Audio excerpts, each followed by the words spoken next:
8. bab. Sultan Saidxon ibn Sultan Ahmadxon ibn Sultan Yunusxonning vaqalari. Dastlabki mezgillarida boshdan kechirgan balo qazo va mehnat mushaqqatlarining bayoni. Shuni bilmak kerakki, butkul dunyoning jimi podshohlarining podshohi bo'lgan pok va muqaddas Tangri o'zining ulug'liq, buyuklik hikmati va abadiy hukmronligi bilan o'z bandalari orasidagi har bir maqbul kishini toju taxt bilan aziz qilishni, har bir qobiliyat egisini inoyat va marhamat liboslari bilan zamondoshlari orasida yegona va buyuk qilishni xohlasa, oldi bilan har xil balo va mehnat, turli tuman jafo va mushaqqatlarga mubtalo qilib, uningga g'aroyib ishlar va ajoyib voqealarni duch keltiradi. Bunda qilishga hikmat uning olamdagi har xil voqea hodislarga dono bo'lib, ojiz, dardmanlar ahvoldan xabar tepib, zaif bechoralarga rahim shafqat ko'zi bilan qarashi, mamlakat va millat ishlariga taqobil aql va idrok bilan intizom berish uchun bo'lsa kerak. Mutlaq dana podshoh bo'lgan shafqatli Tangri dargohining yaqin va aziz kishisi bo'lgan Hazrati Musa Tangri uningga duo va salom avatgay. Ning ana shu xil mazmunga ega bir hikoyati insonlarning faxri. Din va millatning nuri Shayxul Islom Hazrati Mavlana Abdurrahman Jomi uning sirlari muqaddas bo'lg'ayning Silsilatuz Zahab Oltin Zanjirlar nomli kitobida nazm yo'li bilan bayon qilinibdi. Tarjimasi tuvandikicha. Bir kuni erdikim kalimi xudo bo'ldilar azim harimi vafa gak shuballiq qilurg'a qo'ydi qadam ramadin bari qildi nagahram barra qochdi kali pay darpay qo'g'laban qildi kohi hamun tay oxir ol barra bo'ldi ajuzu susit bas yiqildi-yu yetti Musa chust tutib ani quchoqda yotquzaban Rahim əşkin közüdün aqqı zaban. G'azab etmey ona tərəhüm etib, sılaban lütif ilə təkkəlib etib.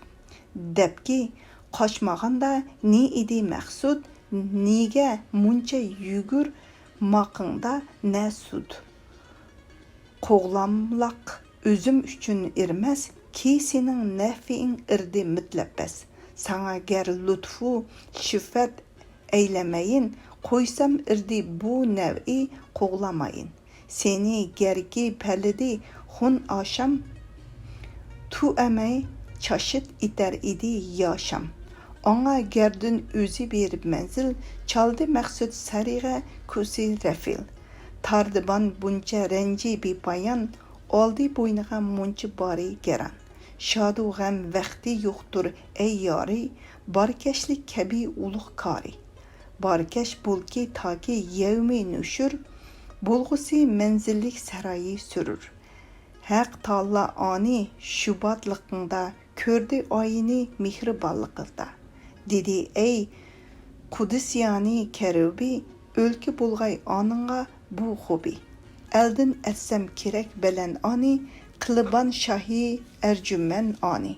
Küydürüp ana tacı severlik, bireyin mensebi, Peyəbirlik sayəsidə əman tapıb qarı yaş, sayədə qoyğan əl ayıqıda baş.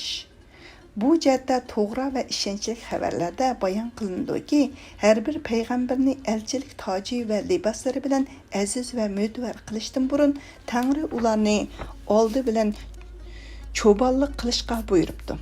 Onunda məqsəd şu iş bilən təcrübə hasil qılıb, ümmetlərinin güçlük və acizlərinin halığı münasib mihri şəfqət qaydasını beca keltirsin degəndən ibarət.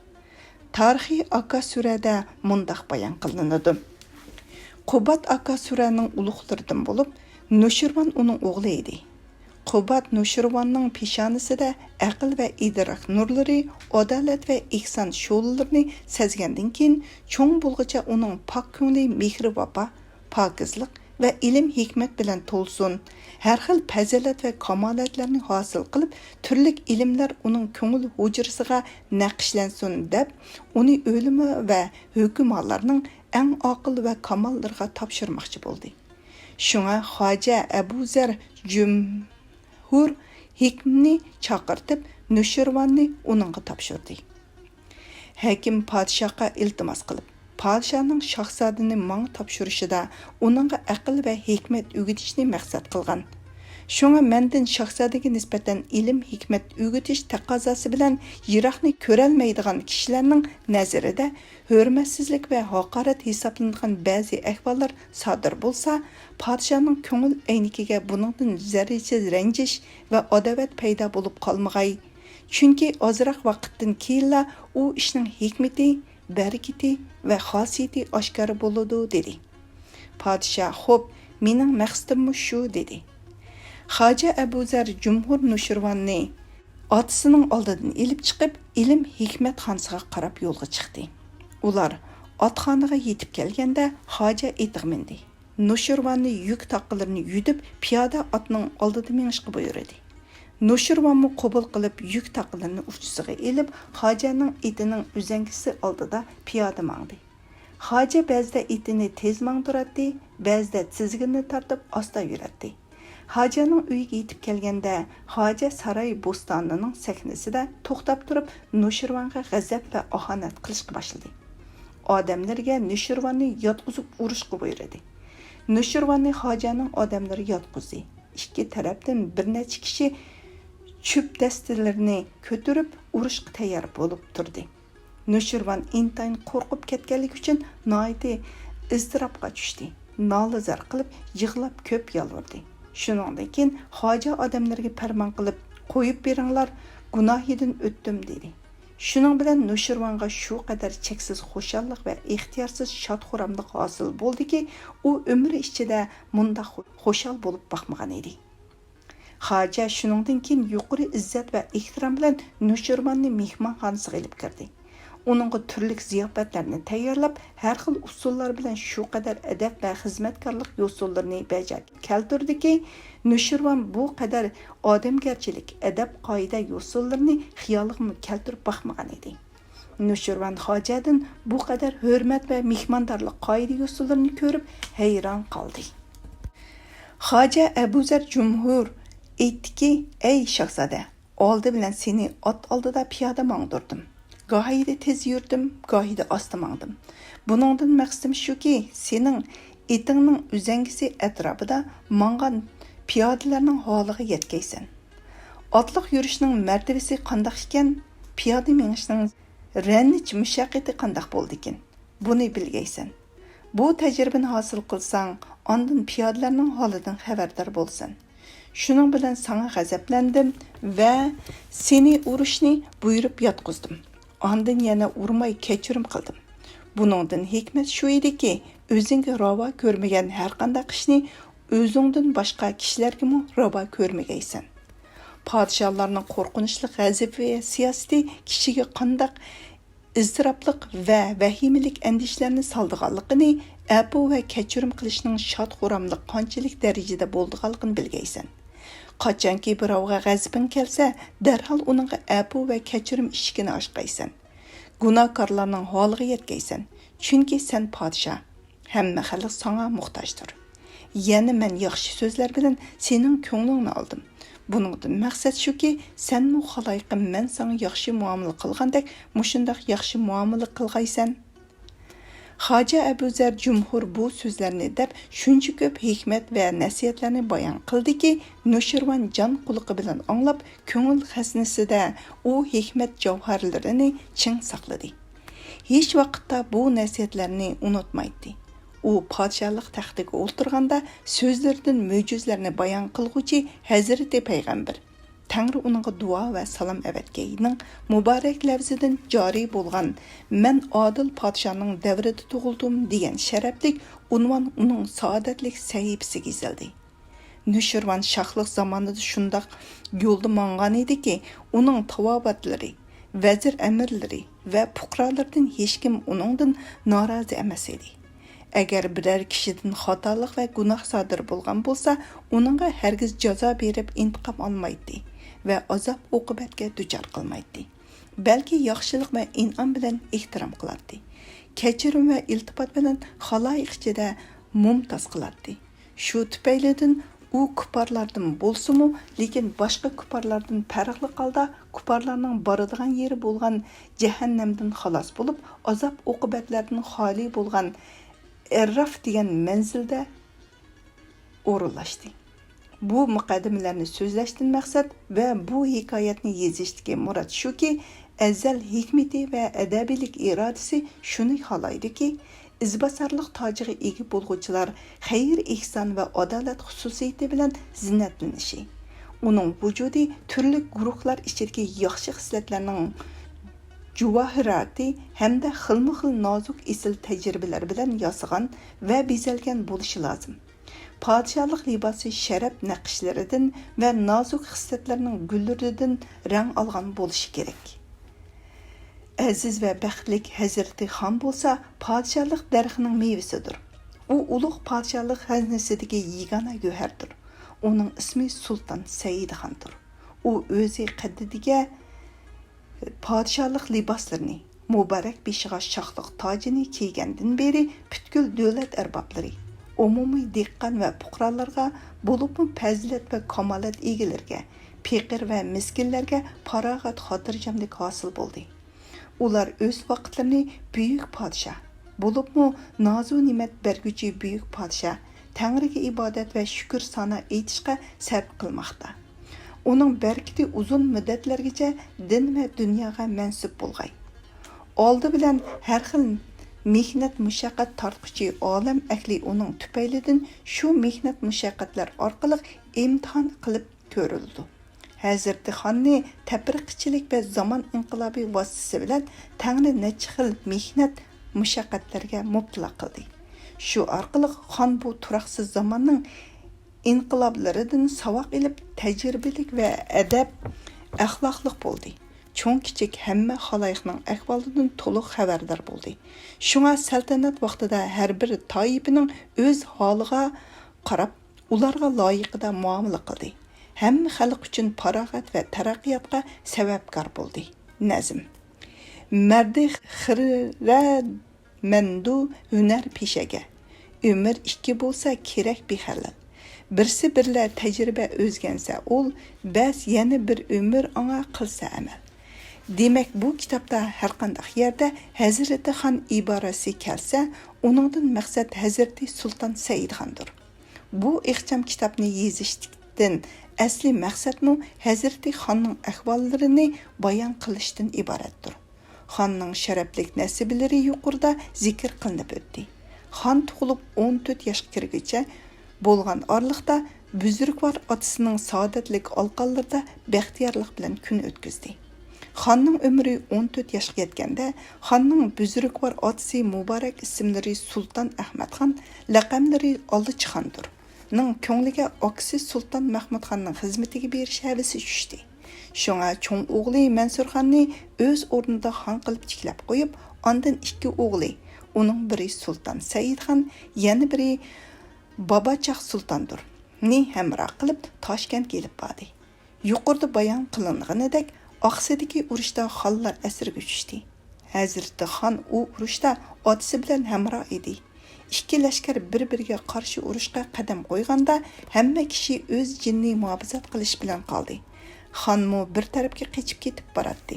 Tuyuqsiz uning putisiga bir o'q tegdi. O'q uning ustixonigacha berib yetdi.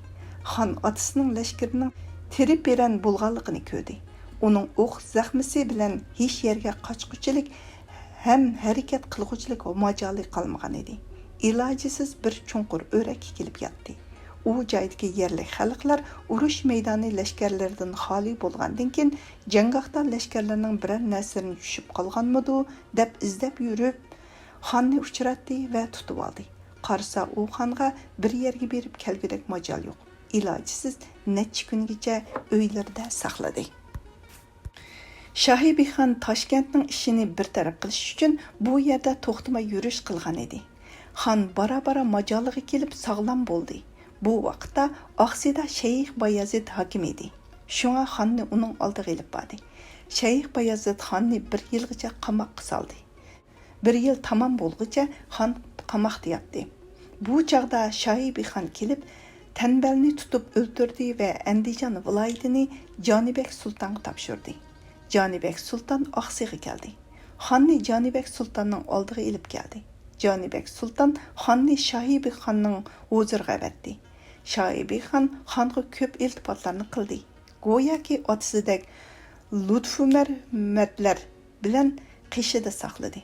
Shohibek xon Hisar va Qunduzni fath qilgandimi, xon uning bilan hamroh edi.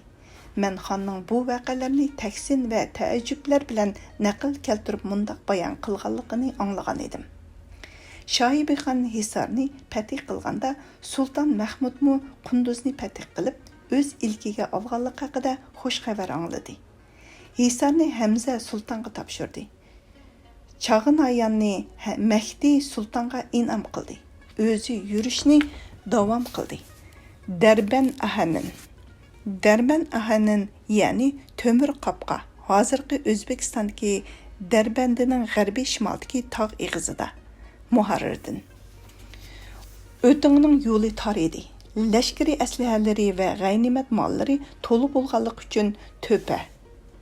Xanzucha nashrida buya deyilgan Muharrirdin va Tirmir yo'li bilan yurdi.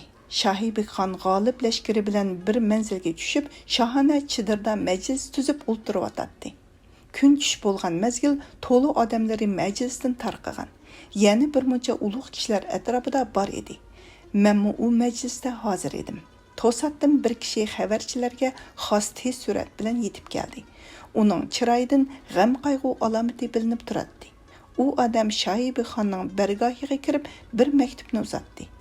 Shohibek xon maktubni qo'liga olib ko'rdi va darhol chiroyi o'zgardi. Maktubni to'liq o'qimay qo'pib haramiga kirib ketdi. Ondan ot tayyorlab tursin deb kishi chiqardi. O'zi haramda uzoq kechikdi. Namoz peshindan keyin chiqib otga mindi. Shuningdan keyin ma'lum bo'ldiki, Mahmud sulton Qunduzda o'z ajali bilan o'libdi. Jasadini ilib kelib etibdi. Shohibek xon uning oldiga ravon bo'ldi. Lashkargohdan chiqib bir muncha yo'l yurgan edi. Yiroqda nurg'un kishilar to'pi paydo bo'ldi. Ular hammasi qorliq kiygan bo'lib, tavutga hamroh bo'lib kelyotdi. Ular tavutning kaynida yiroq-yiroqlargacha sap-sap bo'lib kelyotdi. Ular aniq ko'ringanda Shohibek xon ishorat qilgan edi. Hamma sultonlar, amirlar va davlat ulug'lari otdan tushib piyoda bo'ldi va Shohibek xonning uzangisi atrofida piyoda yurdi. U tarafdan anglangan nola faryod sadolari osmon gumbizigacha yetdi. Bu tarafdan kishilar nola zar qilishga boshladi. Ular yaqin yetib kelganda ishorat qilgan edi, ham xalq sap-sap bo'lib turishdi. Shohibek xon o'zi otliq yaqin bordi. Etining beshi tavutning to'pisi bilan tang bo'ldi. Shohibek xon yana bir ishorat qilgan edi, butkul xaloyiq un-tinsiz sukut turdi. Ondan Sultan Mahmudning amirlaridan bir kishini chaqirib ta'ziya rasmiyatlarini ado qildi. Uningdan keyin bir soat jim turdi. Chiroyimi o'zgarmadi, yig'izarmi qilmadi. Bir pasdan keyin beshini ko'tarib aytdiki, Mahmud sultonning o'lgani noyida obdan bo'ldi. Chunki xaloyiqlarning hammasi Shohibek xonning davlati Mahmud sulton bilan o'ri turdi. Uning hamma ishi Mahmud sultonning tartib va intizomi bilan bo'ladi deyishadi. Endi buningdan keyin shu narsa ma'lum bo'ldiki, Shohibek xonning hech narsa Mahmud sultonga bog'liq emas. Elib beringlar, jasadni dafn qilinglar. Shohibek xon so'zini tamom qilib yondi. U shu qadar sabr qildiki, turg'anlarning hammasi hayron qilishdi. Mahmud sultonning o'limi Mo'g'ullarga to'liq qiyinchilik qilib keldi. Chunki u har qanday ahvol ostida Mo'g'ullarni himoya qiladi va hurmatlaydi. Ular Samarqandga yetganda Mo'g'uliston tarafdan Shohibek Yunus xonning ikkinchi xotini Muharrirdin keldi. Bu voqeaning bayoni mundaq edi. Shohibek xonlarning validasi onasidir. Shoh Sultan Mahmud bo'lsa, Badaxshonning podshohi bo'lib, Iskandar Zulqarnaynning avlodi. Shohibek uning qizi edi. U o'g'li Sultan Mahmud xon bilan Mo'g'ulistonga borgan edi. Sultan Mahmud xon validasiga shu qadar itoatchan va farmonbardor ediki, uningdan mutlaq adabsizlik sodir bo'lmaydi. U razil kishilar mushundoq ona bilan o'g'il orasiga ko'ngilsizlik va adovat kirlarini paydo qildi. U u fitna fasodchilari maslahat qilishib Shoyi bekamni iltimos qilish uchun Shoyi bek xonning qishig'i avatish orqali o'z viloyatini saqlab qilish fikriga tushdi. Mo'g'ulistonda kunlar qiyinchilik bilan o'tadi. Shoyi bekam noyati aqlli ayol edi. U bu yerdagi rezilliklarning o'zi bilan farzandi orasiga oqibatda hamma olam ahli ayib tana malomatga eg'iz oshqudak darajada ziddiyat va judolikni soldiganligini bildi. Shunga bundaq ish sodir bo'lishdan ilgari moshundaq bir bahona bilan ayrilganim yaxshiroq deb farzandidan judo bo'lib yo'lga ravon bo'ldi. Xaloyiqning ig'zida iltimos uchun mangdi deb gap tarqaldi. U Samarqandni farzandi bilan yuz ko'rishishga musharraf bo'ldi. Bu ahvol asnosida Xorazmga lashkari yurish boshlandi. Otam Xorasonga qochdi. Bu vaqaning tafsilotimi pat yaqinda bayon qilingusi.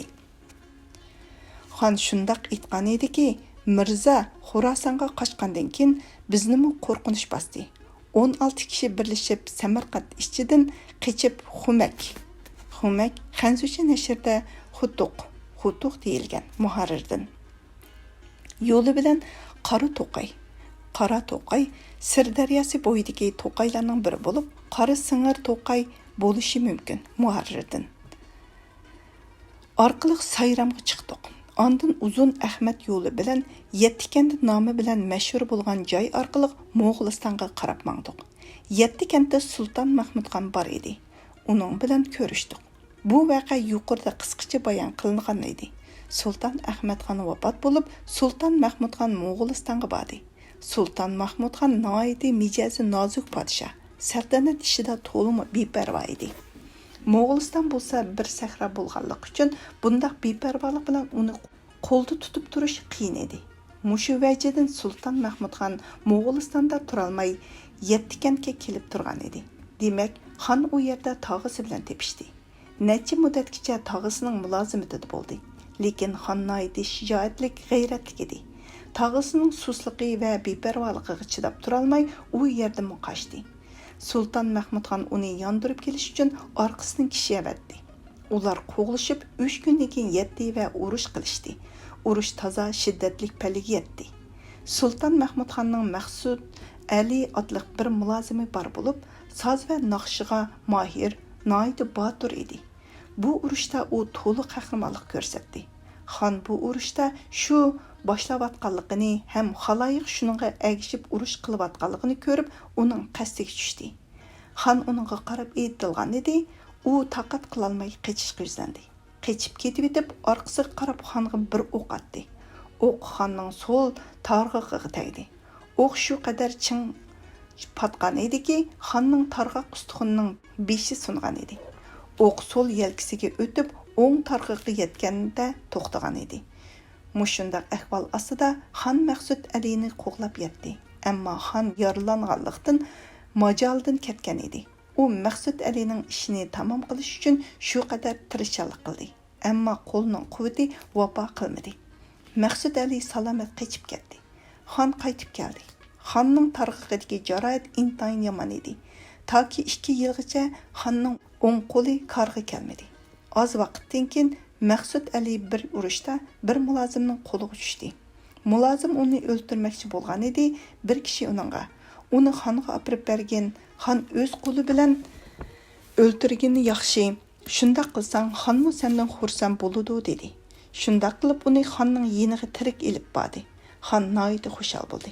Uni oldiga chaqirib, "Sening qo'lga tushganing noyati obdan bo'ldi. Men seni qo'lga tushirolmay ko'nglim g'ash bo'lib yuratdim" dedi. Gerçi xonning birli egindan boshqa libosi yo'q bo'lsa-mu, shu eginini silib Maqsud Aliga berdi.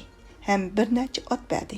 Chunki Mo'g'ulistonda kiyim-kechak va mata noyati kamchil. Ammo mol chorva haddi hisobsizdir. Demak, xon ta oxirgi zamonlargacha Maqsud Aliga noyati ko'p iltifot va ehtiromlar qildi. Xonning bundaq ihson, apu, yaxshilik va go'zal axloqi cheksiz va hisobsizdir. Ularning har qaysi o'z navbatida bayon qilingusi. Demak, xon mushundaq yaralangan holatda nurg'un mushaqqatlar bilan inisi Halil Sultonning qishig'i bordi. Halil Sulton otasi vafot bo'lgandan keyin Mansur xondan qochib Mo'g'ulistonga kelgan edi. Mo'g'uliston Jangallarning shiri bo'lgan Qirg'iz qavmi Halil sultonni o'zlariga podshoh qilib ko'targan edi. Ular necha muddatgacha og'i ini bilan umr kechirdi. Xon bilan Sultan Mahmud xon va Mansur xon orasida jangu jidallar, g'alaba va mag'lubiyatlar to'la yuz berdi. G'aroyib hodisalar va ajoyib urushlar yuz berib o'tdi. Aşı urushlarda xonga shu qadar ig'ir zahmatlar yetdiki, sog'lom aql u zahmatlarning yaxshi bo'lishidan umid kutmas edi. Bu voqealarning tafsiloti bizning maqsadimiz bilan aloqasi yo'q bo'lganligi uchun bayon qilinmadi. Tarixning Hijriya 910-yili, Hijriya 910-yili, milodiya 1504-1505-yillarga to'g'ri keldi. Din tartib Hijriya 914-yili. Hijriya 914-yili, milodiya 1508-1509-yillarga to'g'ri keldi. G'icha bular orasida Moğolistan'da jangu jidallar davom qildi. Oxir Sultan Mahmud xon o'z qarindoshlarining farzandlari orasida va Moğoliston orasida noiti tanqislikda qilib, yuqorida bayon qilinib o'tilgandek Shohibek xonning oldiga bordi. Mansur xon, Sultan Said xon, Halil sultonlar qoldi. Mansur xon qarindoshlari ustiga lashkar tortib keldi. Ularmi urushga tayyorlandi. Bu voqealar Moğolistanning mashhur yerlaridan biri bo'lgan Olmaota, hozirgi Qozog'istonning koni markazi Muharrirdan da yuz berdi. Noiti qattiq urush bo'ldi. Oxir Nusrat Shamili Mansur xonga yordam qildi. Sultonlar talafot tortdi. Halil sulton Moğolistandan umidini uzdi va tog'asi Sultan Mahmud xonning orqasidan Shohibek xonning qishig'i ravon bo'ldi. U oqsig'i yetib kelganda Shohibek xon uni tutib tog'am Seydu Muhammad Mirza, Sultan Ali Mirzabekchak va Tübre Noyağut. Bu isim Molla Muhammed Niyazning tarjimasida yuqoridek e'langan. Farscha ikkinchi nusxasida va ruscha nashrida Tiyagust deyilgan. Muhammad Sadiq Qashqarning tarjimasida Tuyg'ut deyilgan. Topshirdi. Ularga ishonch paydo qilish uchun Halil sultonni daryoda rahmat suyiga cho'ktirishni buyurdi. Ular ilojisiz bu bechora sultonni Oqsiy daryosiga cho'ktirib, Xudoning rahmatiga erishtirdi. Bu voqeadan keyin Said xonning qarindishini o'ldirgan bu bir necha kishiga Said xonning ko'p tarbiyatlar qilgan yomonliklarga qarshi ko'p yaxshiliklarni qilganligi bayon qilingusi. Said xon shu qitimqi urushdan chiqib 50 nafarga yaqin xizmatkor va ot uloqlar bilan Olmaotadan qochib parakandichilik Alaqsadilik ichida Do'longa keldi. U yerga normal yursa 15 kun yetkil bo'ladi. Xon shu yerga yetgandan keyin dushmanning vahimasidan xeyli xotirjam bo'ldi. Shu kuni bir kishi bilan ko'rishdi. Uningdan ahvol so'rgan edi. U kishi bu yerdan 3 kunlik yiroqda Uruq. İsim Molla Muhammed Niyazning tarjimasida, Muhammad Sadiq Qashqarning tarjimasida va Farscha ikkinchi nusxada yuqorqidek e'langan. Farscha birinchi nusxada Erdovan deyilgan. Otliq bir yer bor. U yerga Bakrin bu so'z Farscha nusxasida Bektarin deyilgan. Qabilasidan bir muncha jamoat yig'ilibdi. Ularning maqsadi Qashqarga berib Mirza Abu Bakrining panohiga kirmoqchi ekan. Men qochib Qirg'iz tarafga ketyapman dedi. Hammaylar shu yerda o'ltirib maslahat qilishdi. Ularning fikrlari xon u yerga berib, u qabilaga qo'shilsa, ehtimol bu bahona bilan bir muncha kuch-quvvat hosil bo'lar degan yerga qaror topdi. Hoji Ali Bahodir bu ishga bekrak targ'ib qildi. Chunki Ali Bahadırmı Bakrin qabilasidan bo'lib, noiti shijoatlik mashhur qahramon va tangdossiz mergan edi. Xon Samarqanddan qochib buzrukvar tog'asi Sultan Mahmud xonga qo'shilganda, Hoji Ali Bahodir 7 kanatda Sultan Mahmud xonning vazirlarining birining xizmatida edi. Xon yetib kelgandan keyin xonning xizmatiga kamar bog'ladi va jon dili bilan e'tiqod qilib mulozim bo'ldi. Yuqorida bayon qilingan urushda Maqsud Ali Sozanda xonni yaralandirganda, Hoji Ali Bahodir ashu urushda ko'p qaysarlik va intayin bahodirlik ko'rsatib, mardonlik va g'ayrat shijoati haqdag'a yetkazgan edi. U ashu kundan boshlab xonning muborak nazaridan o'tgan edi. Moğolistan'da yüz bergen köpünçü urushlarda Hoji Ali Bahodir nurg'un xizmatlarni ko'rsatdi. U bu qadar maddarligi, g'ayrat va shijoatda yeganligi bilan qolmay, pam-parasat, aql, tadbirdimi tangdossiz va muntaz edi. Ashu kunlarda ko'pincha muhim ishlarning hammasi uning fikr va tadbirlari bilan hal bo'ladi. Demak, bu ishda u ko'p mubolag'alar bilan kuchab targ'ib qilinganlik uchun boshqa maslahatchilarmi uning fikrini ma'qul ko'rdi.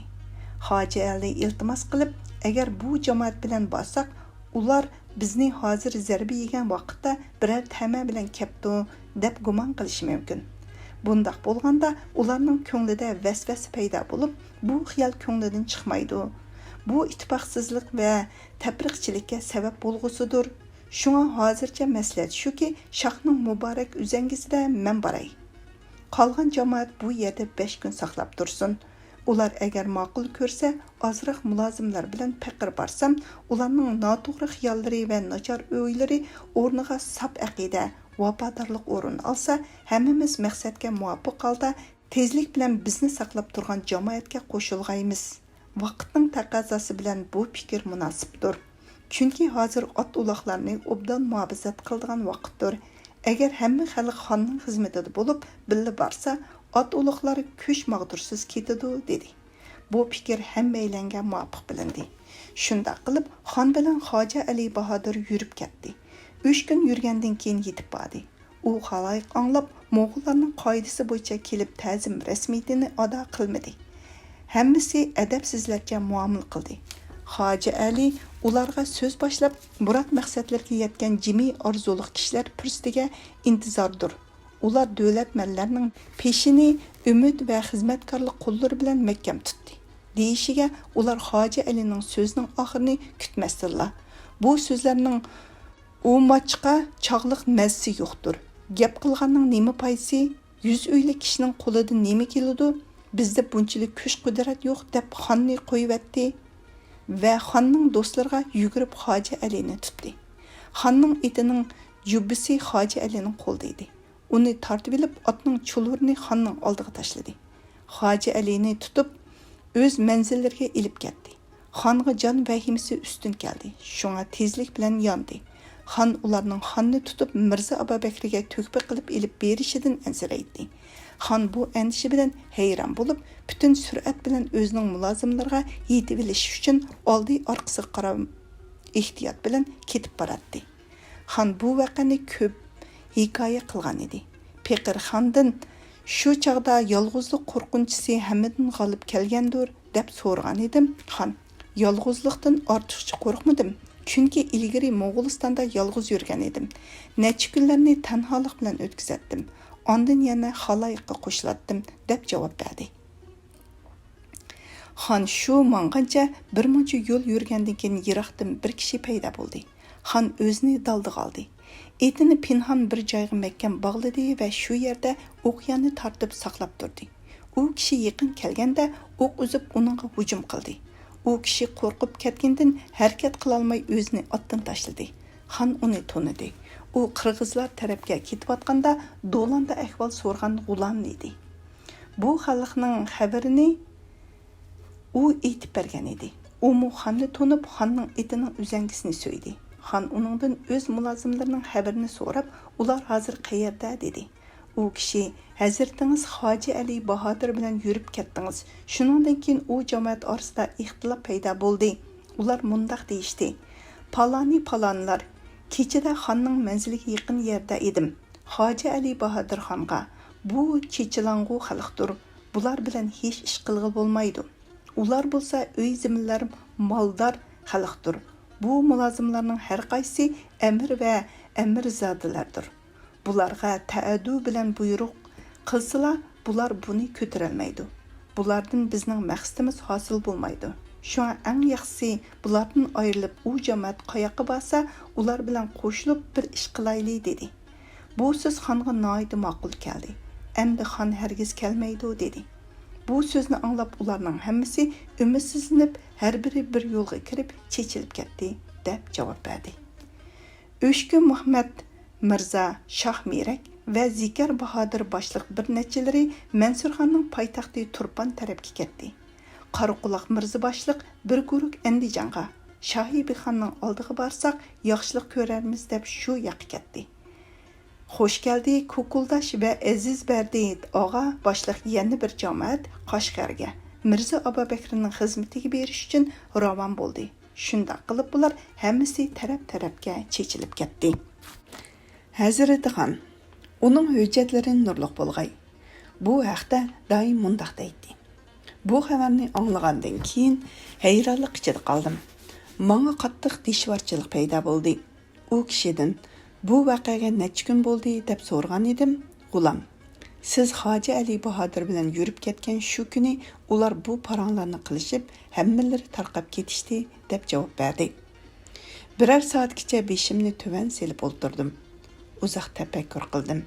Oxiri muqarrar qildimki, etimni Narin jangili hozirgi Qirg'iziston tavasidagi yayloqlarni ko'rsatdi muharrirdan.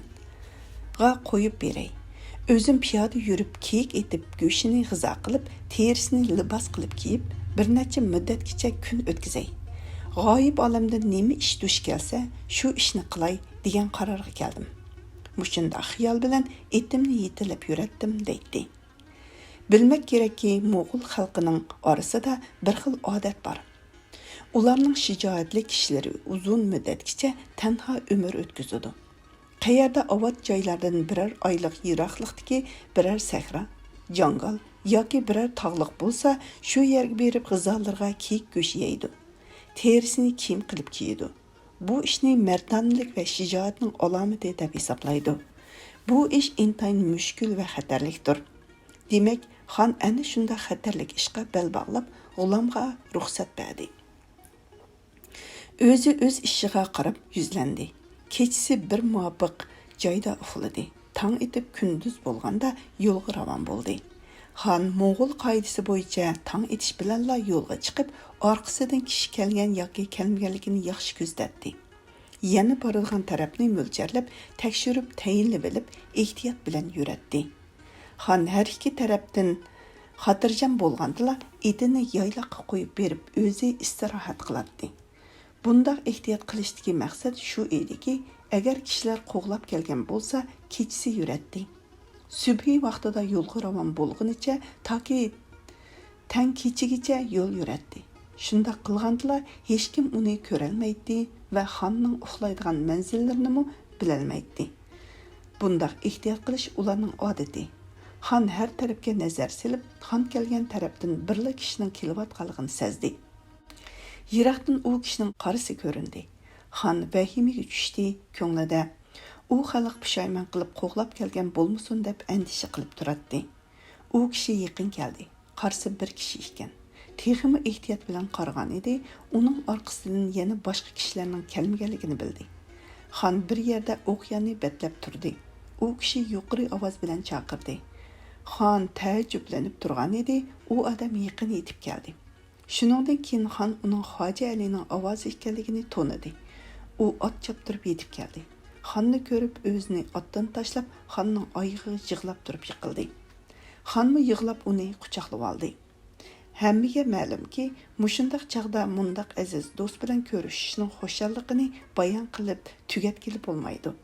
Olamda buningdan lazzatliroq va yaqinliroq ishmi bo'lmas? Demek ular yig'izar qilish bo'lgandan keyin xon Hoji Ali Bahodirdan so'radi. Sen qayerlarda yurding va nima ahvollarni ko'rding? Hoji Ali Bahodir: ular meni elib berib, etimni muhofazat qildi. O'zimni bir do'stimning uyiga tushirdi. Menga tuqqandarchiligi bor bir qeri kampir bor edi. U xilvat mahalda yetib kelib, nurg'ulg'an mard-mardonalar ulug'larga va podshohlarga texi onasining qo'rsiqidagi mazgilda yoki bo'shikda sut emayotgan mazgillarda xizmat qilib, murod maqsadlarga yetib, ulug' martabaga va yuksak darajalarga erishgan ekan. Sen bo'lsang, taxt va tojga noyida loyiqatlik bo'lgan ulug' xonni tashlabsan. Uning xizmatida jon pidolik qilmabsan. Toza himmatsiz ekansan. Qo'pqin. Eting bo'lmasa, palon yerga etimni bog'lab qo'ydim. Uni minib xonning xizmatiga bag'in dedi. Bu so'zdan menga bir g'ayrat hosil bo'ldi. O'rnimdan turib, u kampir ko'rsatgan yerga berib otni mindim. Tangriga tashakkur bo'lsinki, mana xizmatingizga musharraf bo'ldim dedi. Xon Hoji Ali Bahodirga obrin o'qidi. Uni aziz va mukarram qildi. O'zining ahvolini bayon qilib, men o'zim yolg'iz qolganimdan keyin undaq qilish qaroriga kelgan edim, deb yuqorida bayon qilingan voqeani boshdan oxirigacha so'zlab berdi. Hoji Ali Bahodir mard va mardonlarga mushundaq mahalda mushu ish muvofiqdir. Noiti yaxshi xiyol qilibsiz. Rahmat sizga. Endi eng yaxshisi shuki, necha yilgacha ashundaq umr o'tkazaylik. Bu palak bir xil tarzda oylanavermaydi. Albatta bir vaqtlar keludiki, shu chaqda o'z ishimizni bitkizgaymiz. Pat-pat olam ahvolini uqishib turishimiz va mardona bo'lishimiz kerak, dedi. Ikkilan noiti xushallik bilan yonma-yon yurib ketdi. Elsi bir necha kishining qarshi ko'rindi. Ular yaqin kelguncha ehtiyot bilan kutib turdi. Ular kelgandan keyin ko'rdiki, Hoji Ali Bahodirning ikki inisi ekan. Ularning birining ismi Takka, yana birining ismi Ali Mirak edi. Yana Hoji Ali Bahodirning ikki kuyug'uli, Asl Fulat va Divarita. Xanzucha nashrda Buzuna deyilgan muharrirdan mubar edi. Ularning har qaysisi bilan birardan xizmatkor hamroh edi. Bular yetib kelib uchrashdi. Xonga yana oldingi kundagi ahvolga qaraganda to'liq saltanat hosil bo'ldi. Ulardan ahvol so'rgan edi. Ularmi yuqorida zikr qilingandek ahvollarni bayon qildi. Ular xush keldi va aziz berdi Qashqarga berish uchun tunugun bizdan ayrildi. Suqar va Qaluvchidan bir nechaylin xonning Maxtum otli xotinining tuqqanlari yana bir necha xos otlar bilan ramrahtur dedi. Xon Maxtumni Mo'g'ulistonda urush mezgillarida nikohiga olgan edi. Bu xabarni anglaganda kecha oxiriga yetgan edi. Otning tuyuq ovozi keldi. Xon butkul hamrohlarini har qaysining nomlarini birma-bir atab chaqirdi. Ular xonning ovozini anglab, haddidan tashqari xushal-xuram bo'lib, xonning saodatlik uzangisi atrofiga yuzlanib, oyoqlarini so'yish sharpiga erishib, Tangriga tashakkur aytishdi. Ajab bir holatdirki, ba'zi zamon va palak har xil o'yinlarni ko'rsatdim. Min qismi jafo va mushaqqatlarni yetkazdim. Yana bir damdala orzu murodning mevalaridan umidvor qilib xushal qiladi. Yana shu soatda zaharni orqa-orqadan umidvorlarga ishkizadi. Nazm. Faryodki ushbu falaki bibun yot. Bermas kishining aqidasiga hech kushat. Her xasta ko'ngilda kim ko'rar dog'i alam, ul dog' o'za qo'yg'ay yana bir dog'i ziyod. Adolatli xonning ahvoli bu hujjatga dalil va bu muddaga guvohdir. Xon ashundaq tanholikqa giribdor. G'urbat va qo'rqinish alamlari bilan beqaror yurgan mahalda Hoji Ali Bahodir yetib kelib, hamma g'am va andishlardan xalos bo'lgan edi. Takki boshliq jamoat kelib qo'shilganda oldingi holatiga nisbatan xonga to'liq saltanat hosil bo'lgan edi. Bu jamoatdan keyin xonning xizmatkorlari xotini bilan yetib keldi-da, ko'ngilda xushallik hosil bo'ldi. Ular bir-biri bilan ko'rishdi va bu kechani xotirjam, rohat o'tkazarmiz degan edi. Xonmi mushundaq umid bilan o'tikini silib, kiyimlarini yechib, oromxo'da rohat bilan o'ltirgan edi. Aziz Berdi ağa kelib, nihoyatda oldirash holda ko'p mubog'alarni qildi. Xonning egin oyoqlarini kiydirdi. Bu xonga qarmoqqa eg'ir kelgan bo'lsa-mu, ammo ehtiyot yuzasidan xon qabul qildi. Xon kiyimini va o'tikini kiyib uxlamoqchi bo'ldi. Chunki necha kundan beri zodla rohatlanib yetib baxmagan va o'z oromida uxlay olmagan edi. Bu kecha o'z oromida yetib ko'z uyquga bordi. Texi uyqusiga qonmagan edi. So'ran cho'qan ovozi paydo bo'ldi. Xon o'rnidan qo'pqunicha dushmanlar yetib kelib bulang-talangga kirishib ketdi. Shu fursatda Hoji Ali Bahodir o'qiyani tortib yetib keldi. Dushmanlar o'toqlarda o't qolgan yo'riq joylarda o'z ishlariga mashg'ul bo'ldi. Hoji Ali Bahodir boshliq hamma jamoat o'zlarini qorong'ulik ichiga elib, ularni o'qqa tutishga boshladi. Shuningdan keyin dushmanlarmi o'zlarini qorong'ulikqa otdi. Dushmanlar hammasi otliq, bular piyoda edi. Bular har tarafdan kamonlarini tortib o'q otadi. Qarang'u kechida ikki tarafdagi sarbarlarning oz ko'pligini bilgili bo'lmaydi. Necha kishi xon bilan billa o'q etishga boshladi. Qolganlari har tarafga qochib mo'kib patparaq bo'lib ketdi. Bu dushmanlar Mirzo Babakirning odamlari bo'lib, ularni Mo'g'ulistonga uchirganligi odamni tutish va yomonlarni o'ldirishga avatgan edi. Bu jamoat hamisha Mo'g'ulistonda Mo'g'ul va qirg'izlarga zarba berib yuradi. Bular namoz degar vaqtida bularga yaqin kelib tushgan edi. Kecha bo'lganda hamma odam otlarini o'tqa qo'ygan va kecha oxirga yetganda kelib shabxun urgan edi. Xonning tavallarida faqat birli semiz otdan boshqa yayloqqa qo'yib etmagan ot qolmagan edi. U otlarni tepib egarladi. Xonning harmi yana 2-3 mazluma bir necha er kishi bilan otga minishdi. Xonning itini egarladi. Uninggacha tong etishga boshladi. Bularning jonlari lavlariga kelib qoldi. Xonning harmi va 2-3 mazlumdan boshqa ahli ayol va oila asboblarining hammasi dushmanning qo'liga tushib ketdi. Hech kim bir-biri bilan xo'shlashqudek fursat topolmadi. Ular abadiylik hasratlarini peshonlariga qo'yib, bir-birlaridan juda bo'lishdi. Ular er va mazlumlarning zaiflarini oldilariga silib qochdi. Xon boshliq bir necha mardona sarbozlar asta-asta ularning orqasidan yurdi. Düşmanlarımı bularning orqasidan soyidek egishib orqa-orqadan ravon bo'ldi. Har qitim düşmanlar yaqin yetsa, xon boshliq necha bahodir hujum qilib, o'q yoqtirib ularni yondiratdi. Uninggacha oldidagilar bir necha yergacha uzab ketadi. Ondan yana bular tizginlarini tortib to'xtab, düşmanlarning yiqilishib kelishini kutadi va yana o'q yoqtirib ularni yondiratdi. Shunda qilib Alayizal subhidin namoz xubtangacha mushu usulda yo'l berdi. Shabxun urgan yerni cho'lgay, o'tliq va onqun orcha deb ataydi. Namoz xubtan mahalda ko'mila qochurga yetib keldi. Bu ikki manzillik orliqi o'tirhol surat bilan manganda 5 kunlik yo'l edi.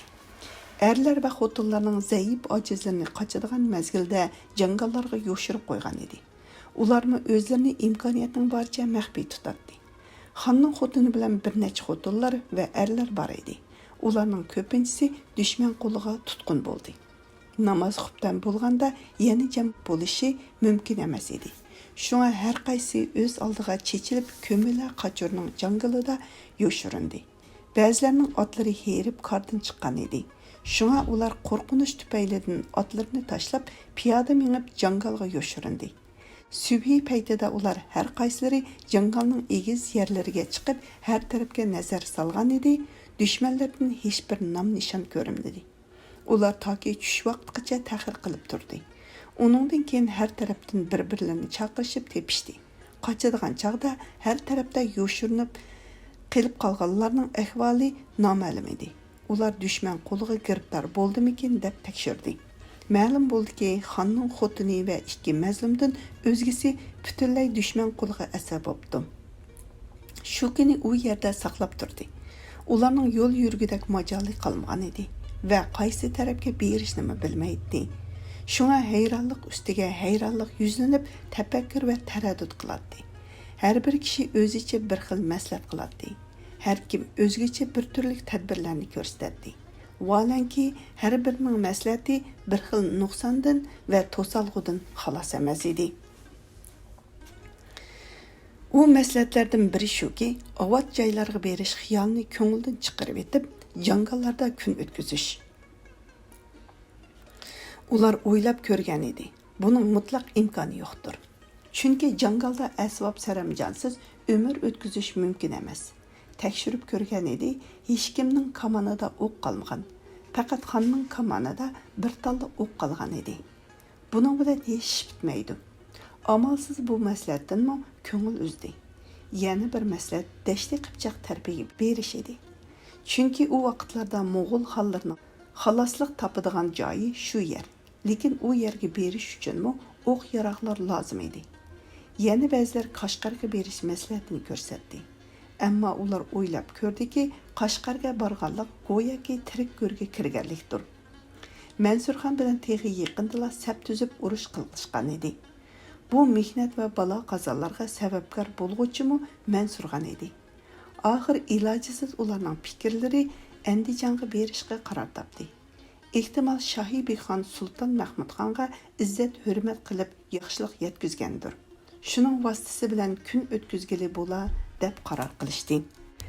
Pekir Kaminaga Hazrati Xon hamisha bu voqeani bayon qilib beradi. U mundaq degan edi. U vaqtda Shohibixonning viloyatiga berishni targ'ib qilganlarning hammasi Shohibixonning mijozi va xususiyatini bilmaganlikdan shunday qilgan edi. Donolar bu maslahatni har qancha ma'qul ko'rmagan bo'lsa-mu, ammo nodonlar necha xil notayin ehtimolliklar bilan berishni loyiq ko'rishdi. Men ularga 100 xil inkor va e'tizorlarni qilatdim. Chunki men bir yil Shohibixonning huzurida turib, uning mijoz va alohidaliklarini, amirlarning xiyol va niyatlarini talto'kis biladigan edim. O'z tasavvurimda agar Shohibixonning viloyatiga borsak, qo'ldan keldiganligi jabr kulfatlarni bizdan oyib o'ltirmaydiganligini jazmlashtirdim va bu xil fikrni u nodonlarga har qancha aytgan bo'lsam-mu, ular undaqda nima amal bo'lsin, hamma fikr tadbirlarimiz ehtimoldan yiroq va imkoniyatdan uzoqdir. Shohibixonning huzuriga berishda bir qancha yaxshilikdan umid bor deyishdi. Men uningdan boshqa amal topolmadim. Azizlik va ulug'liq egisi bo'lgan pok Tangri haqida so'zlab, u xaloyiqqa ta'na qildim va ochiqlandim. Bu maslahatlarni ko'rsatganlarni nodonlik bilan ayblab, shuncha inkor va e'tizor bildirdim. Bu xil tadbirning navoyiqligi va bu maslahatning nomuvofiqligini quyoshdek ro'shan bilatdim. Ko'rib bilib turib, oxir amalsiz shu nomuvofiq maslahatni qabul qildim. Ilojisiz shu nomuvofiq fikrni ma'qul ko'rdim. Shuningdan boshqa hech chora tepilmadi. Nazm. Görüban yüzüngni fahim eyler idim huyungni, hem bes görüp bilip turup özünü belaga taşladım. Demek etsi özümüzni ölümge, könglimizini şehit boluşqa to'xtatib, Canibek Sultanның dergahıga qarab yüzlendik. Shohibixonning viloyatining boshlanishi va mulozimatining birinchi pallasi shu edi. Canibek Sultanның dergahı go'ya go'rning takdi edi. Bu vaqa tarixning Hijriya 914 yili. Hijriya 914 yili, Biladiya 1508-1509 yillarga to'g'ri keldi. Bo'lganda yuz berdi.